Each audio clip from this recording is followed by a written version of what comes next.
আজ আর তোমার কাছে জানতে চাইবো না তুমি কেমন আছো। হয়তো আমাকে ছাড়া অনেক ভালোই আছো। আজকে শেষবারের মতো একটা কথা বলি, যদি আমাকে ছাড়া তুমি ভালো থাকতে পারো, তাহলে আমি তোমার ভালো থাকাটা নষ্ট করতে চাই না। আমি জানি আমি মানুষটা হয়তো খুব একটা ভালো না, একটা কথা হয়তো ভালো করেই জানো যে আমি তোমাকে কতটা ভালোবাসি। কোনোদিনও ভাবিনি তুমি আমাকে এভাবে পর করে দিবে। যখন তোমাকে ছাড়া আমি কাউকে ভালোবাসিনি, ঠিক তখনই তুমি আমাকে ছেড়ে চলে গেলে। আমি তো তোমার থেকে কিছুই চাইনি, শুধু ভালোবেসে সারা জীবন পাশে থাকতে চেয়েছিলাম। নিজের শত কষ্টে হলেও তোমাকে ভালো রাখতে চেয়েছিলাম। এত কিছুর পরেও যদি আমাকে তোমার ভালো না লাগে, তো কিছু বলার নেই। আর লাগবেই বা কিভাবে? তুমি তো এখন অন্য কারো প্রিয়তমা। তা জানা সত্ত্বেও যে আমি তোমাকেই চাইছি। ওই যে তুমি বলতে না, তোমাকে নাকি আমি কখনোই বুঝিনি।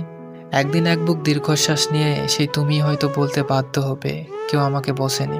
অবশেষে একটা কথাই বলবো, আমাদের দুজনের মধ্যে যা কিছু ভালো হওয়ার কথা ছিল, সেগুলো ভালো তোমার হোক। হয়তো বা কষ্ট হবে তোমাকে ছাড়া থাকতে, কারণ অনেক বেশি ভালোবেসে ফেলেছি তোমায়। হয়তো তোমার সাথে আমার রক্তের সম্পর্ক নয়, কিন্তু আত্মার সাথে মিশে গেছো তুমি। মন চাইলে ফিরে এসো, অপেক্ষা করব। ইতি, তুমি যাকে অবহেলায় রাখো।